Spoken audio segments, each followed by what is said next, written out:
The library. As I crossed the threshold of the library, I noticed that all the sounds of the street stopped. I shrugged it off as being well soundproofed.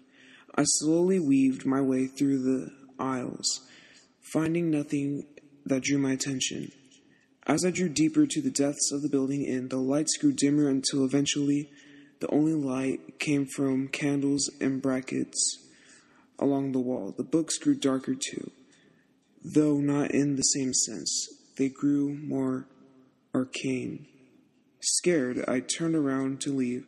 I walked briskly through the way I came, but the overhead lights never returned. I retraced my steps and took different turns, all to no avail. Was that movement? My gaze tracked to the end of the aisle as I was in a solid shape moving slowly away from me. I chased after it, calling out. As I got closer, the shape sharpened into that of a man. I asked him breathlessly how to get out of the library. He didn't move.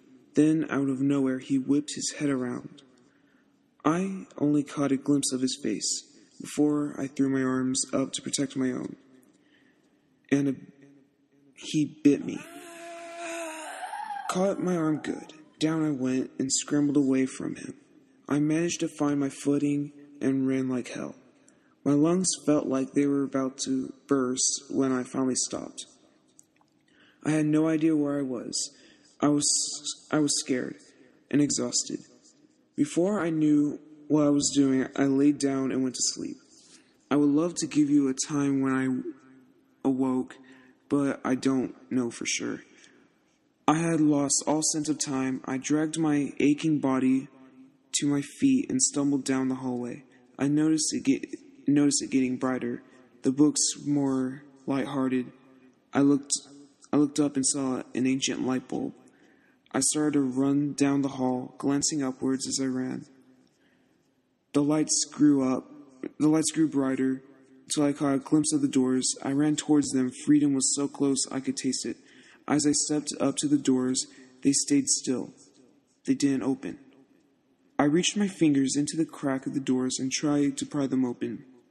They wouldn't budge. Locked? I thought. But that idea was shattered as an older man walked to the doors and slid open for him. He threw me a glance, and I thought I recognized his face as he tipped his hat to me and walked out into the world. It hit me. The man in the aisle, he was leaving. I walked to the open doors behind him and tried to walk out. As I strode towards the open doors, I hit something.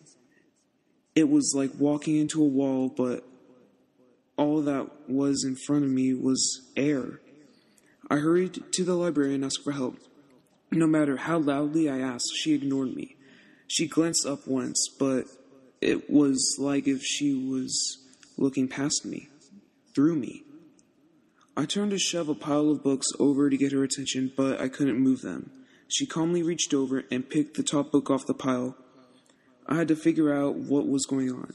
She stood up and began to walk away. I grabbed her arm, pulled her back. Her arm didn't move, but she sort of seemed to be looking for something, and followed where I led. I led her to a table and let her go.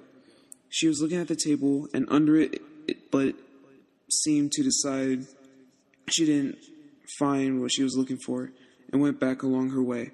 So that's my story. I'm still here today.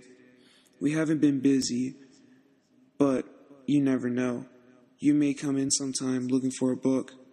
I may take your hand and lead you to a deeper and deeper into the library. You may catch a glimpse of me and ask for help out. I may just get my freedom at the cost of yours. I'm waiting for you.